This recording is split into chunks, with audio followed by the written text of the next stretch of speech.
Hello. You go for it, Matt. Okay. Hello and welcome back to Buck the Trend podcast. My name is Steph. No, I don't think we need to do names anymore. We're not doing names anymore. Well, hi, welcome back to the podcast. Apparently we're all friends, so we don't need to introduce ourselves. No, I'm out of... You're out of beans. You're done.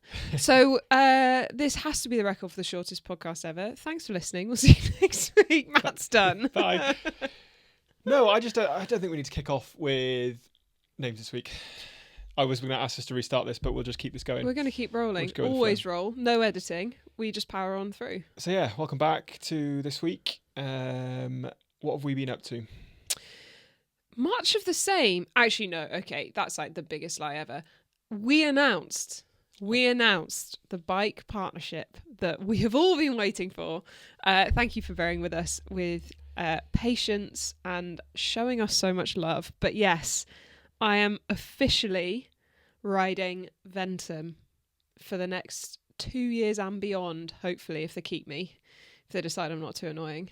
But I am so excited. I feel so grateful. The team has been so wonderful. And they even sent me an amazing purple bike, official colour Purple Rain, which is coming out later in the year. And it is a beauty. It is so stunning. Yeah, so great bike. We'll post some more about it on social media, probably, and maybe do a bit of a review on YouTube at some point. We just actually need some good weather for Steph to ride outside of it. Yeah, I was supposed to ride outside today, and yesterday I checked the forecast. Weather was great, so I got the bike all set up. I changed my rear cassette on my training wheels. I got all the bottle cages on, like literally so ready.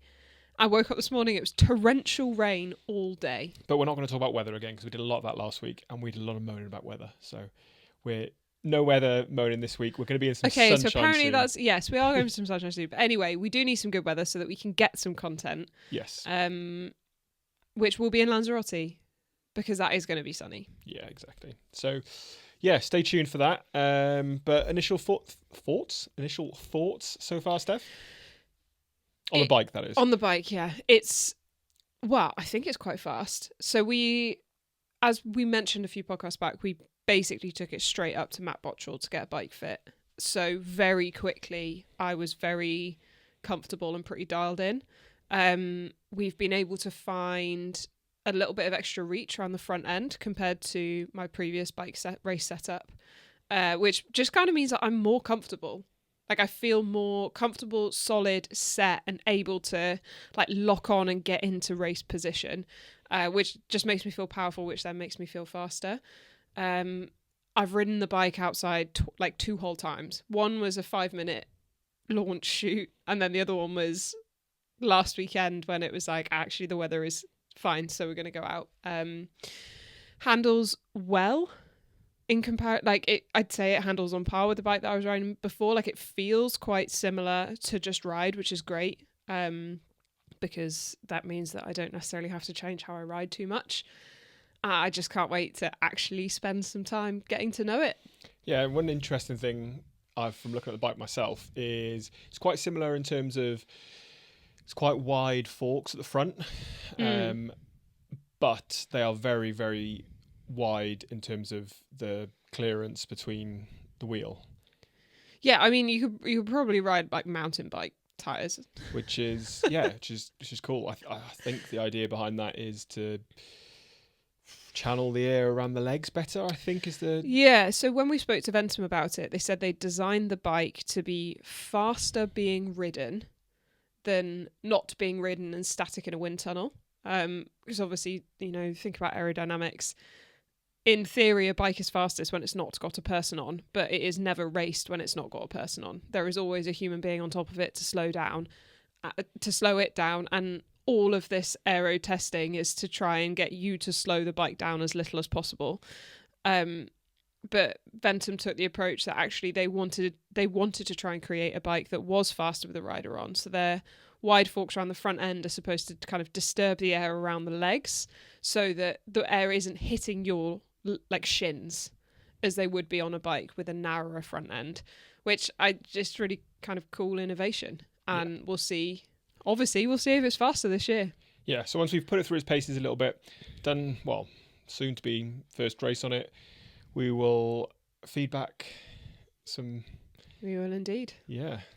And I had lots of questions about like how I'm getting race nutrition and bottles, etc. on there, because obviously we launched when it was just the frame without all of the extras on. Rest assured, we have solutions, and we have more solutions coming through later through the year.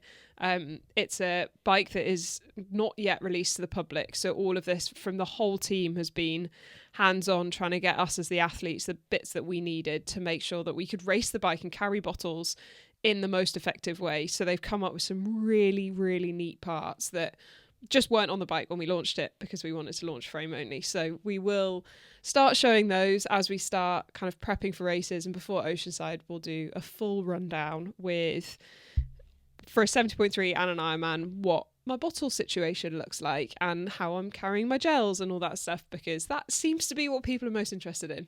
Yeah, but initial thoughts, fast, we like the look of it. I love the look of it. I love the purple. Yeah, so let us know your thoughts on the purple. Yeah, please do. And the correct answer and the only answer is it looks fantastic. I won't accept anything else. So, yeah, the bike. This bike sorted. Talking of bikes into races. So we previously said that Steph's first race was going to be Oceanside in Southern California, which is still the case currently. Yeah, still planning on that. That is, I'm having a look, 5th of April. So what are we today? We are on the 26th of February. So we're just over a month away. Yeah, Training Peaks keeps telling me it's 5 weeks. Wow. So thanks, Training Peaks. So 5 weeks. So let's just, before we run through any of the races, what do the next 5 weeks look like for you coming into racing? And how are you feeling? I start off with how I'm feeling. I'm really excited. I think I wasn't in January. I was pretty terrified. Like, I had this grand idea that I wanted to do the Pro Series this year and do it justice, which I still need to define what doing it justice means. But I wanted to show up and be kind of the best version of myself on each of the start lines. But in January, I was not feeling that version at all. And I think we probably had some like hangover from the crash at the beginning of December, just in case, like, in terms of, I've had so many concussions through my life, and certainly as I get older I notice that like sluggishness just kind of does hang around, and coming back into training at the beginning of January, I think I was like working through a little bit of that, but now I'm feeling great. I'm executing training sessions kind of better than I was at the back end of last year. It's not all comparable. So there's speed work that I was doing in December that I'm not doing now, just because I guess the nature of the training is we're still in that foundation building stage. And then as we come through race season, we'll be wanting to get sharper and sharper and sharper. But with Ironman builds, like, I admire people that are able to get themselves up to go all in for every single one and not get injured and not get burnt out. This is the first year for me that I'm doing hopefully 3. So yeah, I'm feeling in a very good place. I'm feeling very fit and very in control, which is something that I probably didn't in August last year when I was also doing this like massive training block. Things felt like they were a little bit out of control. I just felt I was really busy. Whereas I feel in control now, which is great, and executing training, and I'm swimming really well, which always makes me feel good. And running is going really well. And bizarrely, it's the cycling that is kind of the most volatile of the 3 at the moment. But that's fine. I trust my biking, so I don't mind if it decides to have a bit of an off day. But yeah, so I think training has been good. And now we shift into starting to condition for racing. So that's like properly focusing in on position on the bike, which now we've got my bike fit for the first part of the season. We're training that. We're trying to find extra gains where possible. I'm training hard, but ideally I'm racing as easy as I can. So the more aerodynamic that I can be, the better. And running will kind of move towards, I've got my first run off the bike this weekend, so we're just getting the legs used to being tired as they start running and not being like, okay, they're tired and heavy, but like, okay, they've just finished, that, you know, they are fatigued, so now we're going to go and run. Still not doing a huge amount of intensity on the run, which I don't really see an issue with, and I'm sure that, well, I know that's going to change looking at my next week on Training Peaks. But yeah, it's still been all about that like base building phase, because even though Oceanside is my first race of the year, I'm doing an Ironman 3 weeks later. So we are in an Ironman block rather than a 70.3 block. And the hope is that I'm just able to turn up and execute a really solid half distance at the start of the year and get some points on the board for Pro Series. Yeah. So we're not looking, I mean, it'd be nice to look for some miracles, but we're not expecting anything out of the blue really in Oceanside. We're just looking for a good solid race. Yeah, exactly. Like, and what that looks like, we probably don't currently know. Nope. Especially we don't know what the start list is. We don't know what everyone. It's early season. You get some people, like I say, who turn up to April races and fire on all cylinders, and we're not planning to be. So I'm not expecting to execute anything that I haven't executed before. Put it that way. Yeah. So bar maybe on the run. Yeah, and it's a course we haven't done before. So I don't think you can ride a lot of the course. I want to say it's in a military base. The bike. Some of it is, yeah. And I think is there a weird rule with a speed cap? Mm-hmm. No overtaking, the usual malarkey. It's a speed limit. So no doubt Steph got to get caught up in that. No, because it's a DQ. That's what I mean. So I will not be getting caught up in that. Talking of which, new rules, Ironman. Mm-hmm. They have changed the drafting rules penalties from, I think it was 5 minutes for an Ironman down to 3. Yeah. So the change that needed to be made was reducing the 70.3 time. Because were they both 5? Yeah. So they were both 5 minutes, which isn't actually a big deal in an Ironman, but is an enormous one in a 70.3. So I think what they needed to do was actually reduce the 70.3 to 3 minutes. Are you speaking from experience there? I am speaking from experience. I had a lovely 5-minute stop in Mallorca. Reduce the 70.3 and keep the Ironman to keep the impact on the racing stable. Yeah. What they've done instead is reduce the 70.3 to 2 minutes and reduce the Ironman to 3 minutes. Yeah. Which, in kind of racing where the draft distance is already short, it's like a 3-minute penalty isn't actually a big deal. Yeah, and I think it's fine if you enforce it.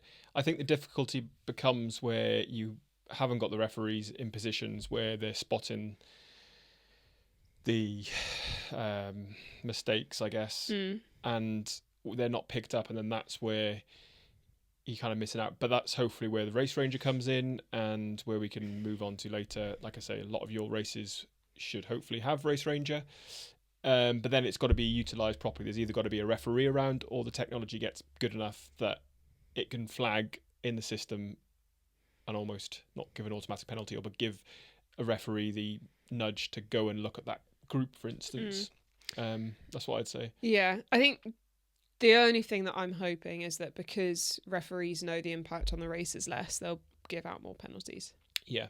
And I mean, I think it's good in terms of, I say it's good, I think because it's less on time now in terms of 3 minutes, 2 minutes, I think they're more willing to give more penalties for if they see an incident. And I think they'll be less lenient potentially. Yeah, and this doesn't just impact the pro racing, by the way. This is across age group fields as well. Yeah. So everyone's got a reduction in penalty length, and I hope that it across the board gives out more penalties, because it's annoying in professional racing and it does impact on the end of the results when people are and money's involved, so it kind of gets quite emotionally charged. But it is the most ridiculous in age group racing when you see these pelotons of people cycling along and no penalties are given out. Yeah, and a lot of the time it is difficult a lot of people will self-police it, and either if they're sitting sort of close within the realm of not cheating, but it's the people, like you say, they're absolute trains, because it can be quite hard if you get to the front of it to get away from it once you've got a pack with you, because in the age group racing there are a lot of participants, Mm-hmm. especially in some of the bigger races. So it can be quite tricky to almost police that within. I mean, I know we've both raced as age groupers. It can be quite tricky, but usually if someone's overtaking you, they're faster than you. Yeah. They've got to a point where they can overtake you, especially at a decent speed. You probably then don't need to sit on their wheel 3 meters The thing is, behind. I'm not even talking about the people sitting on the wheel. I'm talking about the people that are riding 3 abreast. Yeah. So Ironman Portugal is always the worst race for this because you've got hilly at the start of each loop and then it's super flat or like rolling, which is the hardest for these. Well, it's the hardest to break up these pelotons because the people at the back just draft straight through. And they are genuinely, they're like 8 people back, 3 wide, and it's just a group ride. And people are flying and it's like, well, that's not right. Nobody is making an effort there, bar maybe one of the guys at the front. Nobody is making an effort to split that up. And I think that's what gets frustrating. Yeah, and I think Texas, being one of those races, has had some... Texas is going to be bad. Especially as an age grouper, for a lot of stick for that. Flat course, 2 loops. Yeah. But we'll see. So that leads us on to our second race of the year currently, which will be Ironman Texas. Yes. So kind of a little bit of a throwback from that. I am flying out to Lanzarote for 2 weeks next week just to get some last like race prep in. So we'll be going out and doing some like ultra long rides. So over distance riding. So I've got a couple of 6 hours in. I'm not anticipating my Ironman bike leg taking me 6 hours, but training over that distance just carries you through to the first part of the run, basically. And it means that you know that your body's not capped at 4 hours or 4.5 hours or however quick the Texas bike course ends up being. So yeah, we'll do that. That will get in a little bit of heat training. I'm doing a little bit of heat training this week just to start priming my body to like sweat again because I've been cold for the last month. And then I fly straight from Oceanside to Houston and I'm there for 3 weeks before I'm in Texas. So I will have, again, a little bit more heat and humidity adaptation to do, although Texas has been freezing cold for the last like week. Yeah, so I'm really excited. It's the earliest I have ever done an Ironman in a season. And I genuinely feel like I could execute similar to Chattanooga. Like I'm in a similar headspace. I feel like I'm in a similar physical position, which is really exciting for me because we're February. And I wouldn't say that Chattanooga I was like necessarily firing on all cylinders because I wasn't very well. But in terms of the sessions that I put together and executed, I feel like we're in quite a similar position. So just got to execute now. Yeah, I just got to go and execute in very different conditions. And it seems like it's going to be a big field. So the likes of Kat Matthews, Paula Finley. Who else is on the start list? Tamara Jewett. There's rumours of a Taylor Nib turning up. Yep. But that's unconfirmed. It's the North American Championship. So every year it is one of the biggest start lists outside of Kona or the World Championships. So it was Nice last year. But yeah, so it's big prize purse. It's a Pro Series race. So there's loads of coverage. It's an early season. People love getting their first one kind of in and done. We know some people that aren't turning up. So Jackie Herring announced today that she's not going. She's doing Hamburg and then Lake Placid. So it's obviously like, it's not going to be everybody there, but it is going to be an exciting field to race against. Yeah, one of the best Ironman fields you've probably raced against. Oh yeah, for sure. Probably the best field, I think. Yeah, with Vittoria in second. Yep. So, good warm-up for Kona. Yeah, good warm-up for Kona.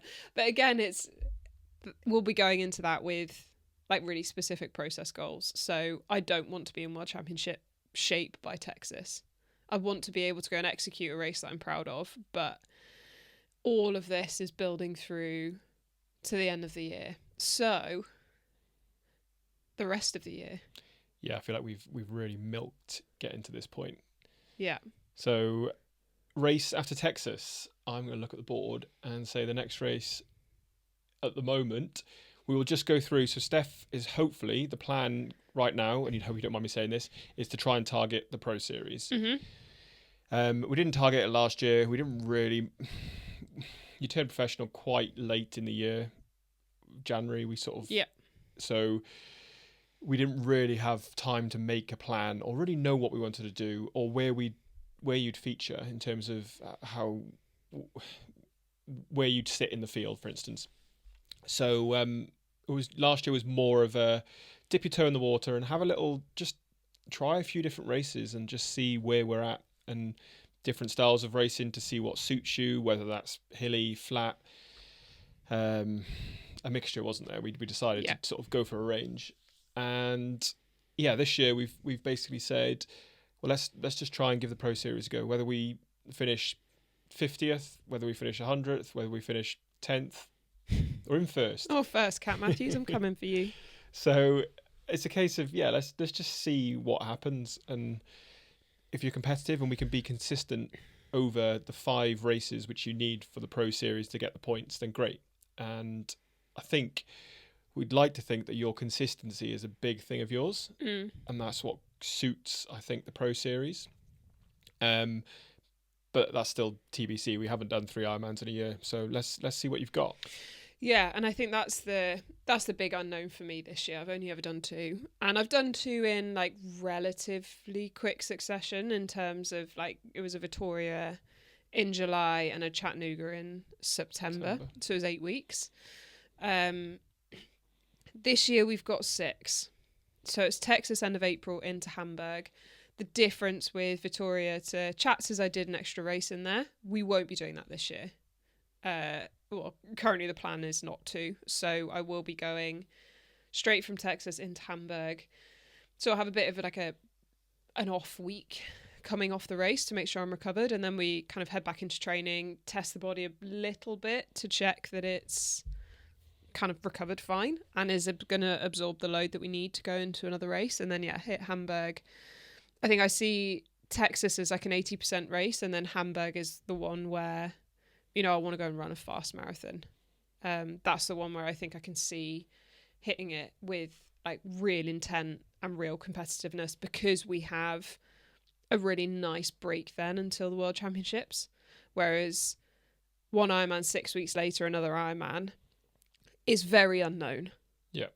And I guess there is also the potential that you could, if you wanted to, push Hamburg out, do a later Ironman. There's Cairns, there's Lake Placid, which are both after Hamburg, not by a lot, but still after Hamburg on the calendar. So if we were really struggling to bounce back from Texas, for instance, you could move there. We don't plan to, but there are options there, aren't they? And I think it's worth noting that the Pro Series, I mean, people can look online and find it. I'm sure we've mentioned it before, but it works on a sort of point system. You get who can get basically the most points over 5 races through the year. You can get the most points from Ironmans, which you're allowed to count from 3 of your 5 races, and 2 can be from 70.3s. So, but also the World Championships then have extra points. So the best scoring way would be to do both World Championships, half distance and full, along with another 2 Ironmans and another 70.3. Yeah, and obviously you want to win all of them for the perfect score, but no one's done that yet. No, although I think Kat's come out and said she wants to try it this year. Kat wants to go for it this year. And if anyone can do it, it's going to be Kat. But yeah, so we basically getting 2 Ironmans done early to then have a proper build into Kona, but it also gives us the opportunity to flex. So if I choose to kind of, currently the thinking is Hamburg. It is so much easier than flying to Australia. Yeah. If something should go wrong in Hamburg, for whatever reason, there are about 1 billion things that it could be. Lake Placid is like, I think it's like the 20th-ish of July. So that is enough time to rebook flights, get yourself out to the States and put in another good showing. That would then ruin the next race plan. Yep. But again, there's alternatives. So the best thing about the Pro Series is there's just options so that you can kind of have your A race plan, and if things don't go to plan, there's the B kind of B plan and C, and et cetera, et cetera. So 70.3, the Swansea this year is a Pro Series race. I've raced it before as an age grouper, and it would just be silly Yeah, and it might as well be a British Championships because I'd imagine. I think Nikki Bartlett. I think there's Kat. Lizzie. Raina. There's who I'm else? sure Meg McDonald will turn There's up. Ruth. I can't remember who, but essentially, there's every British pro will probably likely be there. It's a easy race to get to for the Brits compared to, I don't know, flying to America, Australia. It's also really fun to celebrate when we have a great race on British soil. Yeah, and when you get a good day in Swansea, it can be nice and sunny, but it could also be chucking it down with rain. Yeah, I think it's had both. It's had both. It could be either. We could have everything. It might even snow. You just don't know. But Swansea is the aim. However, like we said, Lake Placid is a week later.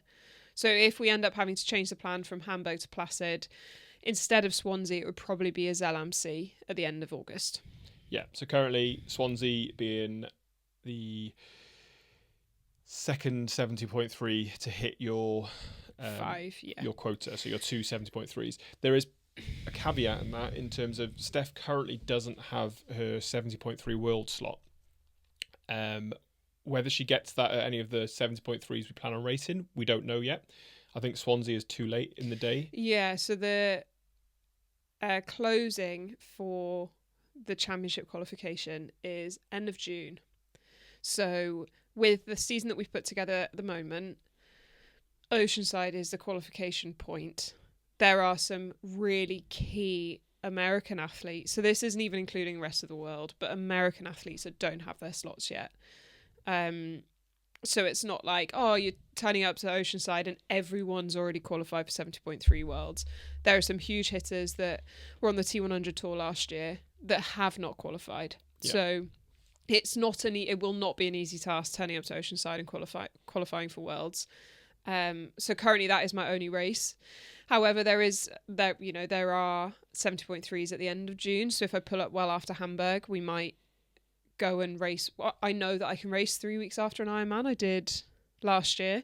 So it might be that we turn up and do one of those if we really think that we want to go after a slot. Yeah, but to cover yourself within that, to get the points, the plan is to do Swansea. Yes. And then if we need to top up or might not top up, but to top up the extra 70.3 from the World Championships could be an option then later in the year if you get your slot. If I get the slot, yeah.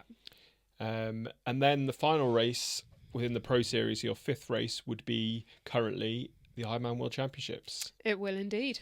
In Hawaii, Kona. In Hawaii. Kona, Hawaii. Which way around? Kona, Hawaii. Kona's the town. So, yeah, back to Hawaii for your third attempt. Not attempt, but your third go. Third time around.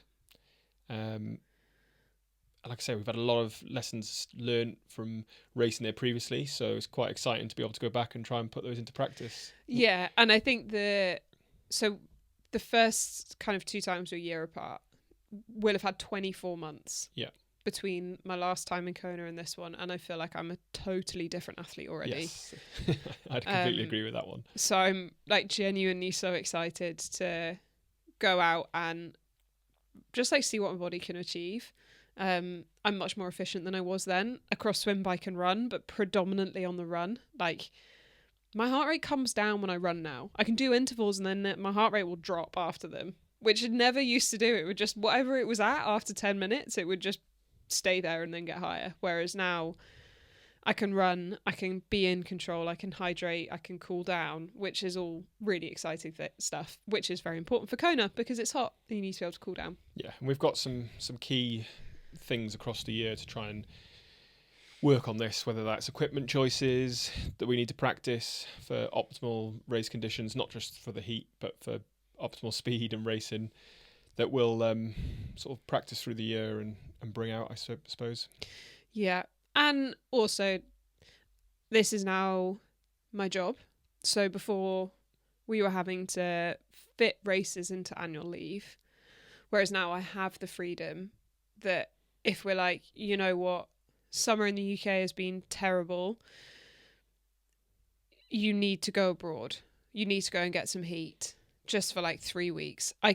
I would never complain about that, but I can actually just go and get on a plane. But we're keeping our fingers crossed because we haven't had the best few summers recently. So we're going to have a good We're due one this one. year. We are due one. And if the weather's good in the UK, then absolutely brilliant. But point being, this is now my job. So I can go and make the decisions that I need to make to perform on the 11th of October. And if that means a heat camp later in the year, means a heat camp later in the year. So fine with me. So yeah, that wraps up Steph's races for this year in terms of the Pro Series. Now we will probably slot in a couple of other races, primers, whatever you want to call them, within that. We're not fully sure on what that looks like yet, but the ultimate goal is the Pro Series. And if it was just those 5 races that Steph was to race and what's the word? Not complete well. Execute well, then we would be happy. Is that right? Fair saying that? Yes. Yeah, for sure. I think we've probably got 2 mid-season races that we're looking at, 1 or 2 late season races. Yeah. In addition, but they're very much like looking for qualification slots, or if I'm on a roll and we want to maximise or make the most of it. Also, if we've got sponsor obligations that we need to fill, then we'll look at doing that. But yeah, the intent is to execute the Pro Series races. Yeah, to the best of my ability. You started 8 races last season, finished 6 of them through no choice of your own. You would have finished 8 quite happily. Like I say, if we can replicate that, so it would be somewhere between, like I say, the 5 and the 10 races is probably 10 would be very much top end. Yeah. I think, I don't see any reason why I couldn't start and finish 8. But also, who knows what's going to happen after Kona? Yeah, exactly. It could finish me off. That could be it. Don't say that. Might be done for the year. But I think we always forget there are a lot of races that happen post October. There's at least 3 Ironman distance races that happen. And 70.3s, and then some fun non-Ironman branded ones that are kicking around. So you never really know what's going to happen that late in the year. Yeah. So follow along to see what races we slot in through the year, but hopefully there might be a couple more. Yeah. And if you're going to be at any of these races, drop us a message. Let us know. We'll bring you a t-shirt. We can't just bring everybody t-shirts. You can bring some people t-shirts. We can bring you a sticker. Yeah, slightly more cost effective. But I guess for me now, with racing kind of coming around quickly, it's when I start to switch back into a bit more like savage athlete mode. So I've been really good at not, and just being like, yeah, training's fine, and this is fine, and I just want to execute the sessions, and I'm just going to be chilled around that. But now it's like, okay, we're 5 weeks away, the season is long, I need to look after myself, I need to look after like my body and my sleep, and make sure that I continue to stay on top of all of that and my recovery, so that I can really execute these sessions. Why are you pulling faces at me? Sorry, I'm not pulling faces. For people on YouTube, they'll probably see me pulling faces. For the listeners, we are dog sitting this week, and I can hear some grumblings and potentially some footsteps. So I was getting slightly worried that we might have a Sammy come and join us, Steph. That would. He's not there. I thought he was completely disagreeing with me, looking at me like, Steph, what on earth are you talking about? No. You're a complete nutcase all of the time. You never take your training seriously. Sorry for completely throwing you off. And yeah, to the listeners, apologies if we... He's not there. Is he not? He's probably on the sofa. Okay, I can just hear him. So this is my parents' dog, and he grew up not being allowed on the sofa. He is now an old man, and we love him to pieces, literally more than everything in the whole wide world. He is so wonderful, and he is so cute. But his entire life is just, everything that he's learned has just gone to absolute rubbish in the last, since he first started to come and stay here. Because I got him on the sofa the first time, and now he doesn't get off it. Last night he slept overnight on the sofa. Yeah, he wouldn't come upstairs. He wouldn't come upstairs. He's terrible. I'm so sorry, parents. I was sending back a terribly trained dog. But that's fine, because he's happy. He is so happy. He's so cute. So, Yeah, keep an eye out for He's Sammy. not upstairs. I should have closed the door, but He would have just barked at it. So night one that he was here, it was really windy, and we sleep with the bedroom window open, and Sammy hates the sound of wind, and he walks into the bedroom and just sits and barks at the open window. So I obviously had to close it because otherwise he wouldn't sleep, and then he slept at the foot of our bed. so yeah, It's cute. no Sammy yet, but maybe. No Sammy. We have had requests for him to feature on the podcast. It would be chaos. This equipment is very expensive. He doesn't understand that, and he would just walk all over it. Yeah. As much as we love him, I can't have him breaking stuff. He's probably still staring at the carrot downstairs. Yeah, he loves carrots. I don't understand why, but there is one downstairs that we've been giving him as treats, so he's definitely waiting for it. So yeah, interlude. Sorry for throwing you off there. Yeah, I can't remember what I was saying. It's all right. I can. No, why don't we just go on to your races? That's far more exciting. That's where I was going. Thank you. So yeah, I don't know if I said last time, but I'm doing Reading Half Marathon coming up soon. Wasn't very confident for it probably a few weeks ago. I hadn't really done very much training, but getting into a good groove and a good rhythm now. But I've stupidly thrown off any ideas of a quickish time with deciding that I'm also going to do a race the day before. Which is actually a rowing race. So it's Head of the River, which is, for any rowers, they'll know it's probably one of the biggest races in the head season. There's probably 400-ish eights racing down the Thames. It's basically the boat race course, but backwards. So it's probably around it's about a 16-minute race, probably from the boat I'm racing in, probably more like a 17-minute at best. Don't sell yourself short. But it should be good. I'm racing with a bunch of German blokes, a couple who I've raced with before, all post-retired, and just jump in the boat to have a good time, really, and see what we can do. So that should be good fun. But then, yeah, it's not really conducive for a quick half marathon the next day for battering around 17 minutes, sort of. Oh, it's good prep. It's fine. Just opening out the lungs. Yeah, I mean, we'll see. I ran a 1:24 high, so 1:24.51, I think it was, or something last year at Reading Half Marathon. I don't think I'm really that close to that, but I'd like to think I could go sub 90, so sub 130 quite happily.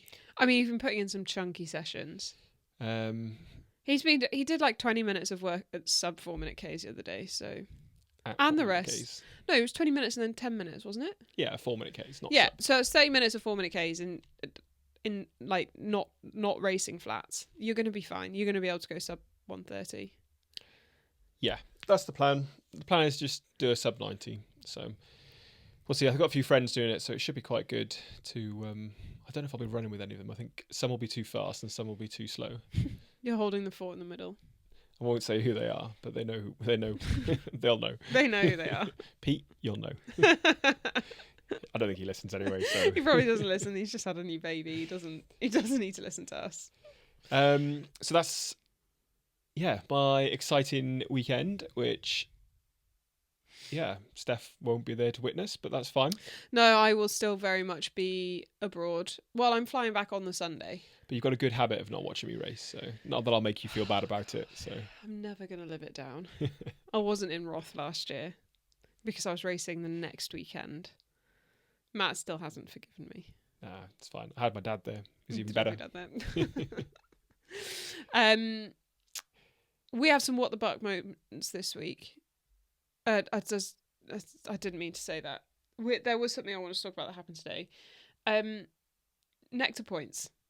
Oh, how weird. Yeah, so anyone that has, there are other supermarkets available. Anyone that has Sainsbury's Nectar card in the UK. In the UK, so it's Sainsbury's is a supermarket. They have a loyalty scheme where you get a Nectar card and it gives you discounts. We had all of our Nectar points stolen. You collect today. Points for every £1 you spend, for example. And we've been saving them for years, and someone spent them all in Tottenham, which is not where we live. Yeah, so apparently this is like a thing, because I rang the Nectar people, the bees. The bees. And I asked them how this happened, and apparently people are just typing in random 11 number digits at the checkout, and sometimes they'll guess someone's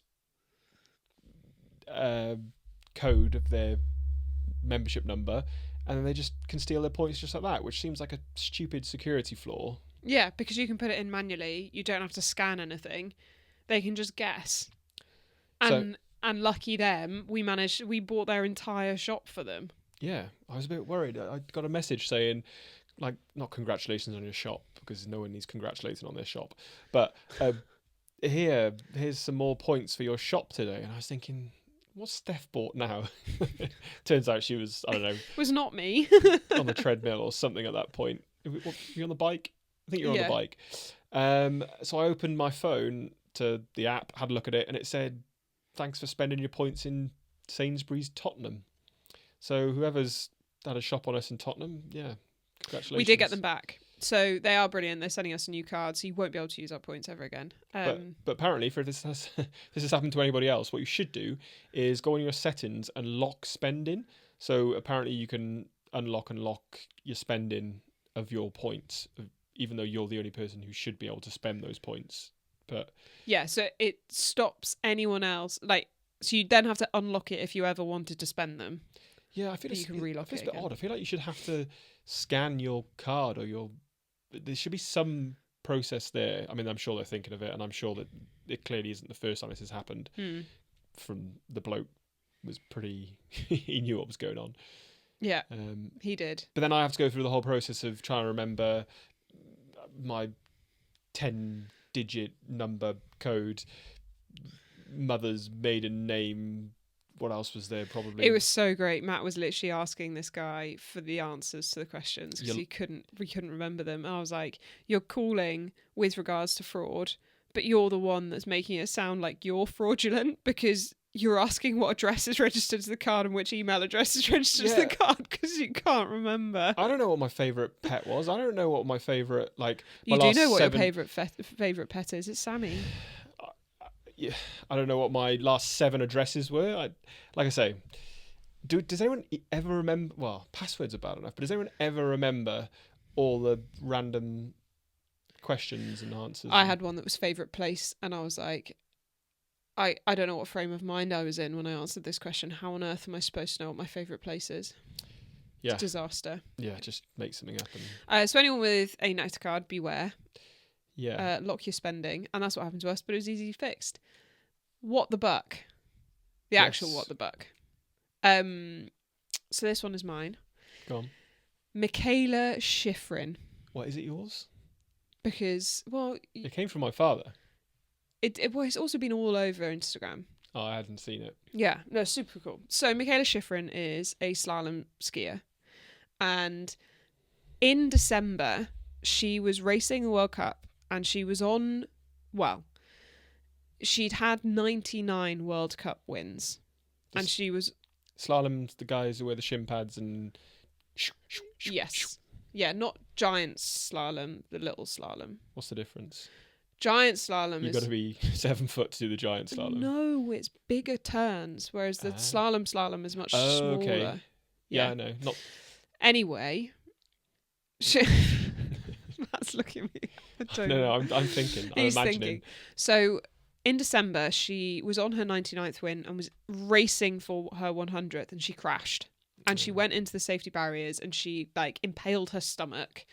And it was really nasty and super horrible. And obviously, if you're at 99 wins, you've been doing this for a long time. So there were questions around is she going to be able to come back to the same standard? At the weekend, she won her 100th World Cup title, being the first person ever, male or female, the first athlete ever to hit triple digits in World Cup wins, which is so impressive. Yeah, I mean, you kind of got to ask the question, surely she needs to move to giant slalom next. I think they're completely different, Matt. I'm not sure it's the hardcore people go giant slalom. That's level 2. No, but normal slalom's level 1. She needs to leave some winning for someone else. Why? Well, 100, that's quite a lot, isn't it? It's an amazing amount. So I think obviously skiing is but it's not like a world champs win, so it's not obviously 100 years of world championship wins. There are a couple of World Cups a year, but still it's many years of multiple wins a year, which is so cool. Have you ever won 100 races in total through your sporting career? No. No, I think I won 2 races as a rower. Okay, I can beat that. What about swimming? I won Met and Henley Women's. Swimming, probably won quite a lot of swimming races actually. There were loads more swimming races than rowing. Rowing there wasn't that much. Swimming, you raced multiple events over we were racing every other weekend, and I was doing like 8 races a weekend at least. Yeah, maybe I need to look how many slalom races there are in a season, because 100, that's dominance, really. Well, yeah, so if it's 10 wins a year, it's 10 years. Quick maths with Steph. Quick maths, and that's the only reason I did it, because it's 2 easy numbers. So, yeah. Super cool. Awesome. Fair play. Consistency is what we want, and she delivered it. I'm actually now going to go and look at the difference between giant slalom and small slalom. No, it's just slalom. Just slalom. Isn't there a mogul one as well? Yeah, that's the when they're lumps on the floor. But is there like a slalomy one or not? They have to go through gates. Downhill, they go through gates. Yeah, downhill skiing is gates. God, I mean, to be fair, I don't know, like anybody else, I become a winter sports expert every time the Winter Olympics comes around. We're certainly not one at the moment. I'm not at the moment, because it feels like we haven't had... when is the next Winter Olympics? It's a good question. It's probably next year. It must be... I mean, it's obviously between the normal Summer Olympics. Sorry, just offend every bloody Winter Olympic athlete. I have a feeling it's Feb 2026. Yeah. Well, that could be fun, because I really enjoy the Winter Olympics. But I am... You need to... I am not an expert. Educate yourself. But I will... Maybe... Hopefully she'll be racing. Yeah, hopefully. Is she... What nationality? American. American. Mm-hmm. Don't say it, please. No, but Americans always mop up all the medals in the Olympics. Yes, they do. But I think less so in Winter Olympics. I mean, they've had some good skiers. Yeah. I don't know about any other sports. What are British good at? Bobsleigh, skeleton, curling. Scots are good at curling. They're Brits. Yeah. Oh, they are Brits. What are the cross-country skiing? What's the one with the shooting? What's it called? Biathlon. Yeah, I really like that one. Brits aren't very good at that though. It's brutal. I mean, imagine. Okay, you're not running, but your heart rate's real high, and then you're jumping on the floor or standing or prone or whatever it is, shooting, holding your breath. Well, you're trying to control your heart rate to hit a target. That baffles me. If I'm, I don't know, trying to run a lap around the track and then try and, I don't know, do something. Something that's like still. Concentrating, then yeah, there's no chance. So, yeah, I'm looking forward to watching that. Hopefully that's on, yeah, I'll be watching that. 12 months away. What's your favourite winter sport? I